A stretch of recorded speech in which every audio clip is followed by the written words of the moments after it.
ನೋಡಿ, ಯಾರೂ ಅವ್ರಿಗೆ ಗುದ್ಲಿ ಪೂಜಾಕ್ಕೆ ಯಾರೂ ಸಿಗಲೇ ಇಲ್ಲ. ಬಿ ಜೆ ಪಿಯಾಗ ಅನೇಕ ದಲಿತ ಮುಖಂಡರಿದ್ದರು, ಹಿಂದುಳಿದ ನಾಯಕರಿದ್ದರು, ಪ್ರಾಮಾಣಿಕ ರಾಜಕಾರಣಿಗಳಿದ್ದರು, ಪ್ರಾಮಾಣಿಕ 50 ವರ್ಷಗಟ್ಟಲೆ ಪಕ್ಷಕ್ಕೆ ದುಡಿದಂಥ ಅನೇಕ ಕಾರ್ಯಕರ್ತರಿದ್ದರು. ಅಂಥ ಒಬ್ಬ ಸಾಮಾನ್ಯ ಕಾರ್ಯಕರ್ತನ ಕಡೆಯಿಂದ ಗುದ್ಲಿ ಪೂಜೆ ಮಾಡೋದ್ಬಿಟ್ಟು ತನ್ನ ಮಗನೇ ಹೊಡಿಲಕತ್ತಾನ. ಅದು ಈ ಇದು ಯಾಕೆ 9ನೇ ತಾರೀಕಿಗೆ ಮಾಡ್ಯಾರ ಅಂದ್ರೆ ಕೇಂದ್ರದ ಬಿ ಜೆ ಪಿಯನ್ನು ಬ್ಲ್ಯಾಕ್ ಮೇಲ್ ಮಾಡಲಿಕ್ಕೆ ಅಮಿತ್ ಶಾ ಅವ್ರನ್ನ ಕರ್ಕೊಂಡು ಬಂದು, ಹುಷಾರ್, ನಮ್ಮ ಮಗನ ಅಧ್ಯಕ್ಷ ಮುಂದುವರ್ಸದೇ ಇದ್ದರೆ, ನನ್ನ ಮಗನ ಮುಖ್ಯಮಂತ್ರಿ ಅಂತೇಳಿ ಘೋಷಣೆ ಮಾಡದೇ ಇದ್ದರೆ ಹುಷಾರ್, ನಾವು ಲಿಂಗಾಯತರೆಲ್ಲ ನಿಮ್ಮನ್ನು ಪಕ್ಷ ಬಿಡ್ತೀವಿ ಅಂತೇಳಿ ಸಂಕೇತ ಕೊಡಲಿಕ್ಕೆ ಮಾಡಿದಂಥ ಇದು ಒಂದು ಯಾವ ಉತ್ಸವ ಅದು ರೀ? ಯಡಿಯೂರಪ್ಪೋತ್ಸವ ಏನು 50 ವರ್ಷದ ಉತ್ಸವ. ಅದು ಯಡಿಯೂರಪ್ಪ ಎಷ್ಟು ಸೈಕಲ್ಲ ಹಿಡಿದು ಹೆಲಿಕಾಪ್ಟರ್ ಖರೀದಿ ಮಾಡ್ಯಾರ. ಏನು ಪ್ರಾಮಾಣಿಕ ರಾಜಕಾರಣಿ ಅಂತಾರಲ್ಲ. ಮತ್ತು ನಮಗೆ ಕೃಷ್ಣಾದಾಗ ಭಾಳ ದೊಡ್ಡ ಅನ್ಯಾಯ ಮಾಡ್ಯಾರ. ಒಂದು ದುಡ್ಡು ಕೊಡಲಿಲ್ಲ ಬಜೆಟ್ನಲ್ಲಿ ಕೃಷ್ಣ ಮೇಲ್ದಂಡು. ನಾನೇ ಜಗಳ ತೆಗೆದು ವಿಧಾನಸಭೆ. ಉತ್ತರ ಕರ್ನಾಟಕಕ್ಕೂ ಅನ್ಯಾಯ ಮಾಡ್ಯಾರ. ನಮ್ಮ ಲಿಂಗಾಯತಕ್ಕೆ ಸಿಗಬೇಕಾದಂಥ 2A ಮೀಸಲಾತಿಯನ್ನು ಕೊಡಲೇ ಇಲ್ಲ. ಬೊಮ್ಮಾಯಿ ಬಂದ ಮ್ಯಾಗ ಹೋರಾಟ ಮಾಡಿದ್ವಿ. ಅವ್ರು ಏನು ಮಾಡ್ಯಾರ್ರಿ? ಏನು ಸಾಧನೆ ಹೇಳ್ರಿ? ಏನೂ ಮಾಡಿಲ್ಲ. ಸುಮ್ಮನೆ ಬ್ಲ್ಯಾಕ್ ಮೇಲ್. ಇದು ಕೇಂದ್ರ ಬಿ ಜೆ ಪಿ ಬ್ಲ್ಯಾಕ್ ಮೇಲ್ ಮಾಡಲಿಕ್ಕೆ ಮಾಡಿದಂಥ ಅವರ ಉತ್ಸವ.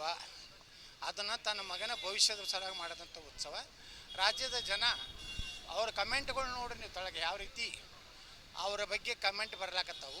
ಇದನ್ನಾರೇ ತಿಳ್ಕೊಂಡು ಯಾರು ಸ್ವಾಭಿಮಾನಿ ಬಿ ಜೆ ಪಿ ಕಾರ್ಯಕರ್ತರದಾರ, ಪ್ರಾಮಾಣಿಕ ಕಾರ್ಯಕರ್ತರದಾರ, ಈ ಯಡಿಯೂರಪ್ಪ ಆಡಳಿತದಲ್ಲಿ ಬಿ ಜೆ ಪಿ ನಿರ್ಲಕ್ಷ್ಯ ಪಟ್ಟಂಥ ಕಾರ್ಯಕರ್ತರೇನದಾರ, ಅವ್ರು ಯಾರೂ ಭಾಗವಹಿಸದೆ ತಮ್ಮ ಪ್ರತಿಭಟನೆಯನ್ನು ಸಲ್ಲಿಸ್ಬೇಕಂತ ನಾವು ವಿನಂತಿ ಮಾಡ್ಕೊತೇವೆ.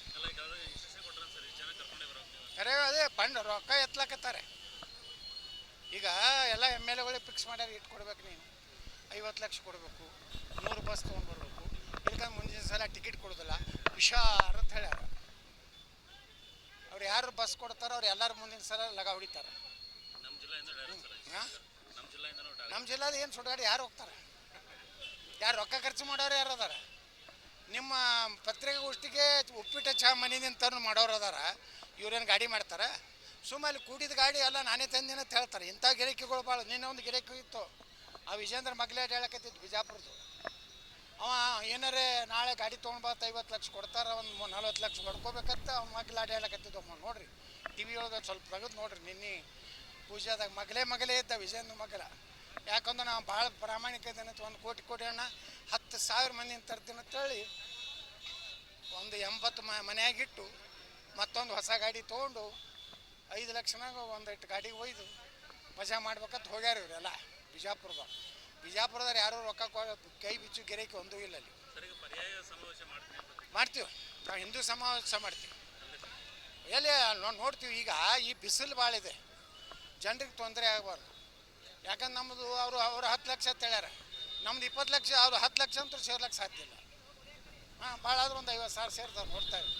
ಹಿಂದಕ್ಕೆ ಇವರ ಯಾರು ಅವರ ಯಡಿಯೂರಪ್ಪನ ದೋಸ್ತ ಶಾಮನೂರು ಶಿವಶಂಕರಪ್ಪ ಹೇಳಿದರು, ದಾವಣಗೆರೆಯಲ್ಲಿ ಏನು ಸಿದ್ದರಾಮ ಉತ್ಸವದ ಟೈಪ್ ನಾನು ವೀರಶೈವ ಲಿಂಗಾಯತರದ್ದು 10 ಲಕ್ಷ ಕೂರಿಸ್ತೀನಿ ಅಂದರು. 20,000 ಇದ್ದಿದ್ದಿಲ್ಲ. ಹಂಗೆ ಆಗ್ತದೆ ನೋಡ್ತಾ ಇರೋದು. 9ಕ್ಕೆ ನಮ್ಮದು ಹಿಂದೂ ಸಮಾಜೋತ್ಸವ ಮಾಡ್ತೀವಿ.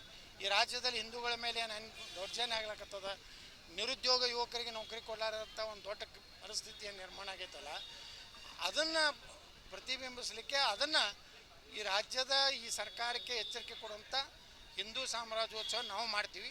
ಅದು ದಾವಣಗೆರೆ ಮಾಡ್ತೀವೋ ಚಿತ್ರದುರ್ಗ ಮಾಡ್ತೀವೋ ಮುಂದೆ ನಿರ್ಣಯ ಮಾಡ್ತೀವಿ.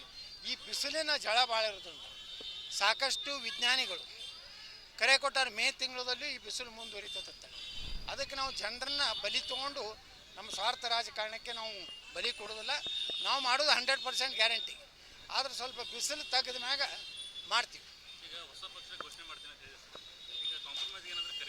ಇಲ್ಲ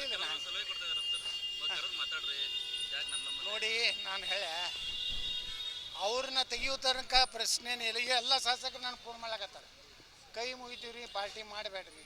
ನೀವು ಪಾರ್ಟಿ ಮಾಡಿದ್ರೆ BJP ಮಕ್ಕೋತೈತಿ. ಯಾರು ಸಿಟ್ಟಿಂಗ್ MLAಗಳು ಕೈ ಮುಗಿಲಾಕತ್ತಾರೆ ಭಾಳ ಮಂದಿ.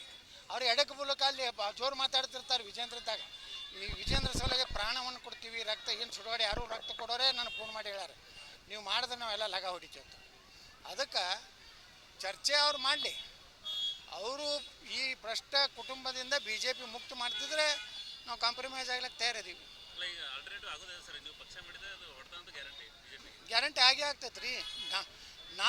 ನಾವೇ ಸರ್ಕಾರನ ಬರ್ತೀವಿ. ಈಗ ನೋಡ್ರಿ, ರಾಜ್ಯದ ನಾಡಿ ಮಿಡಿತ ನೋಡ್ಲಕತ್ತೀನ.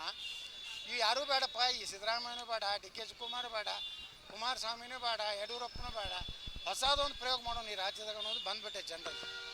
ಇದು ನಾಳೆ ತಿರುಗಿ ಬಿಡ್ತಂದ್ರೆ ಆಪದ ಬಗ್ಗೆ ಹೆಂಗೆ ಜನ ವಿಶ್ವಾಸ ಇಟ್ಟು ಹಾಕಿದ್ರಲ್ಲ ಅಂಥ ವಾತಾವರಣ ನಿರ್ಮಾಣ ಆದ್ರೆ ಆಶ್ಚರ್ಯ ಇಲ್ಲ. ಇವತ್ತೇನು ನಾ ಹೇಳೋದು ಜೋಕತ್ತ ಅನ್ನಿಸ್ಬೋದು, ಆದರೆ ನೀವು ನೋಡ್ತಾ ಇರ್ರಿ, ಇನ್ನು 6 ತಿಂಗಳಲ್ಲಿ ಕರ್ನಾಟಕದಲ್ಲಿ ಪರ್ಯಾಯ ನ್ಯಾಯ ಆಯ್ತು ಎಲ್ಲ ಪಕ್ಷಕ್ಕೆ. ಇವರು ಹಳ್ಳಿ ಮಿಳ್ಳಿ ಇವರೇ ಮುಖ್ಯಮಂತ್ರಿ ಆಗ್ಬೇಕೇನ್ರಿ? ರಗಡು ಲೂಟಿ ಮಾಡಿರಪ್ಪ. ಏನು ಪ್ರಾಮಾಣಿಕ ಸರ್ಕಾರ ಕೊಟ್ಟಿರಿ, ಜೈಲಿಗೆ ಹೋಗಿ ಬಂದಿರಿ ಅದೇ ಸಲುವಾಗಿ? ಏನು ಅದು ಆಲಮಟ್ಟಿ ಎತ್ತರ ಮಾಡೋದ್ರ ಸಲುವಾಗಿ ಜೈಲಿಗೆ ಹೋಗಿದ್ರೆ, ಅದು ಯಾವುದೋ ಮೇಕೆದಾಟು ಸಲುವಾಗಿ ಜೈಲಿಗೆ ಹೋಗಿದ್ರೆ, ನೀವು ಭ್ರಷ್ಟಾಚಾರ ಮಾಡಿದ್ರೆ ಜೈಲಿಗೆ ಹೋಗಿರಿ. ನೀವೇನು 50 ವರ್ಷದ ಆಚರಿಸ್ತೀರಿ? ಎಷ್ಟು ಆಸ್ತಿ ಮಾಡಿರಿ ನೀವು? ಮನೆ ಒಂದು ವಾರ ವಿಜೇಂದ್ರ ವಿದೇಶಕ್ಕೆ ಹೋಗಿದ್ದ. ಮನೆ ಯುದ್ಧ ಆದ ಮ್ಯಾಗ ಅವ್ರ ಆಸ್ತಿಯಲ್ಲಿ ಏನು ಅದಾವೋ, ಏನು ಬಿಲ್ಡಿಂಗ್ ಬಾಂಬ್ ಗಿಂಬ್ ಬಿದ್ದಾವ ನೋಡ್ಲಕ್ಕೆ ಹೋಗಿದ್ದವ. ಇಲ್ಲಿ ಪಾಪ ಮಲ್ಲಿಕಾರ್ಜುನ್ ಖರ್ಗೆ ನಮ್ಮ ಮೋದಿಯವರಿಗೆ ಬಾಯಿಗೆ ಒಂದು ಟೆರರಿಸ್ಟ್ ಅಂದ್ರೆ ಆ ವಯಸ್ಸಿಗರೇ ಮಲ್ಲಿಕಾರ್ಜುನ್ ಖರ್ಗೆ ಅವ್ರಿಗೆ ಸ್ವಲ್ಪ ಮಾನ ಮರ್ಯಾದೆ ಬೇಕು. ಟೆರರಿಸ್ಟ್ ಅಂತ ಇವರು ಟೆರರಿಸ್ಟರ ಪಕ್ಷದ ರಾಷ್ಟ್ರೀಯ ಅಧ್ಯಕ್ಷರೇ ಖರ್ಗೆ ಅದಾರ. ಹಿಂಗೆ ಒಂದರ ಟೀಕೆ ಮಾಡೋದೇನು ವಿಜೇಂದ್ರ ನೋಡ್ರಿ, ತೀವ್ರವಾಗಿ ಖಂಡಿಸ್ತಂತ. ಒಬ್ಬ ದೇಶದ ಪ್ರಧಾನಮಂತ್ರಿಗಳ ಬಗ್ಗೆ ಇಂಥ ಕೆಟ್ಟ ಶಬ್ದ ಉಪಯೋಗ ಮಾಡೋದ್ನಾಗ ನಮ್ದೇನೈತ್ರಿ? ಖರ್ಗೆನಿಂದ ಏನಾಗೋದೈತಿ? ನಾವು ಅಂಬೇಡ್ಕರ್ ನಾವು ಫಾಲೋವರ್ಸ್, ನಾವು ಖರ್ಗೆನ ಫಾಲೋವರ್ಸ್ ಅಲ್ಲ. ಅಂಬೇಡ್ಕರ್ ಏನು ಹೇಳ್ಯಾರ? ಯಾರೂ ಕಾಂಗ್ರೆಸ್ಸಿಗೆ ದಲಿತರು ಓಟ್ ಹಾಕ್ಬಿಡುತ್ತೆ. ಅದೊಂದು ಉರಿತಿರುವ ಮನೆ, ಅಲ್ಲಿ ದಲಿತರಿಗೆ ಅಂದು ಉದ್ಧಾರ ಆಗೋದಿಲ್ಲ ಅಂತ ಹೇಳ್ಯಾರ. ಈ ದೇಶದಲ್ಲಿ ಎಲ್ಲ ಹಿಂದೂಗಳು ಶಾಂತಿ ಇರಬೇಕಂದ್ರೆ ಮುಸಲ್ಮಾನರು ಪಾಕಿಸ್ತಾನ ಕೊಟ್ಟು ಕಳಿಸ್ಬೇಕಂತ ಹೇಳಿದವರೇ ಅಂಬೇಡ್ಕರ್. ಯಾರು ಈ ಖರ್ಗೆ ಅವ್ರೇನು ಸೋನಿಯಾ ಗಾಂಧಿ ಇಂಥವ್ರಿಗೆ ಚೀಲಾಗಳಿಗೆ ನಾವೆಲ್ಲ ಅಂಜೋದಿಲ್ಲ. ಈ ರೀತಿ ತಾಕತ್ತಿದ್ರೆ ಸ್ಟೇಟ್ಮೆಂಟ್ ಕೊಡುತ್ತೆ ಖರ್ಗೆನೂ ಇರುತ್ತೆ. ವಿಜೇಂದ್ರಗೆ ಅವ್ರ ಅಪ್ಪಗೆ ಕೊಡೋದಿಲ್ಲ. ಯಾಕಂದರೆ ಹಿಂಗೆ ಕೊಟ್ರ ಅಂದ್ರೆ ಪೋಕ್ಸೋ ಮತ್ತು ಅರೆಸ್ಟ್ ಮಾಡ್ತಾರೆ. ಸರ್, ಇವತ್ತು ಕಡೆ ಕಾಂಗ್ರೆಸ್ ಆಂತರಿಕ ಸಮೀಕ್ಷೆ ಮಾಡಿದ್ರೆ 45 ಶಾಸಕರು ಸಚಿವರು ಸೋಲ್ತಾರ ಅನ್ನುವಂಥ ಆತಂಕಕಾರಿ ವಿಷಯ. 40 ಅಲ್ಲ, 45ಕ್ಕೂ ಹೆಚ್ಚು, 136 ಮಂದಿನೂ ಸೋಲ್ತಾರೆ. ಸಿದ್ದರಾಮಯ್ಯ ಹಿಡಿದು ಎಲ್ಲರೂ ಸೋಲ್ತಾರೆ. ಏನೈತ್ರಿ ಕರ್ನಾಟಕದಾಗ? ಇವರು ಹುಡುಗರು ಪಾಪ ನೌಕರಿ ಇಲ್ಲ, ಯಾವ ಅಭಿವೃದ್ಧಿ ಇಲ್ಲ, ನೀರಾವರಿ ಎಲ್ಲೈತ್ರಿ? ಕೃಷ್ಣಾಗೆ ಏನು ರೊಕ್ಕ ಕೊಟ್ಟಾರೆ ಹೇಳ್ರಿ ಸಿದ್ದರಾಮಯ್ಯ? ಈ ಸರ್ಕಾರ ಹೋದ್ರೆ ಸಾಕಾಗೈತಿ, ಅಷ್ಟು ಜನ ಬೇಸತ್ತಾರೆ. ಅದು ದುರ್ದೈವ ಅಂದ್ರೆ ಇಲ್ಲಿ ಸಮರ್ಥವಾಗಿ ವಿರೋಧ ಪಕ್ಷಕ್ಕೆ ಕೆಲಸ ಮಾಡ್ತಾ ಇಲ್ಲ. ಎಲ್ಲ ಹೊಂದಾಣಿಕೆ ಇರೋದ್ರಿಂದ ಜನ ಯಾರು ನಂಬಬೇಕು ಅನ್ನೋದೇ ಬಂದದ್ದು. ಜನರಿಗೆ ಯಾರು ನಂಬಬೇಕಪ್ಪ? ಬಿ ಜೆ ಪಿಯವರು ಸಾಚ ಅದಾರ, ಇವ್ರು ಹೋರಾಟ ಮಾಡೋದಿಲ್ಲ. ಎಂತೆಂಥ ವಿಷಯ ಅದಾವ ಈ ಕರ್ನಾಟಕದಾಗ, ಎಷ್ಟು ಭ್ರಷ್ಟಾಚಾರ ಪ್ರಕರಣಗಳದಾವ, ಯಾರು ಹೋರಾಟ ಮಾಡ್ಲಕತ್ತಾರೆ. ಹಿಂಗಾಗಿ ಜನ ಅದನ್ನೇ ನಮ್ಮ 3ನೇ ಆಯ್ಕೆ ನಮ್ಮ ನೋಡ್ಲಕತ್ತಾರೆ, JCB.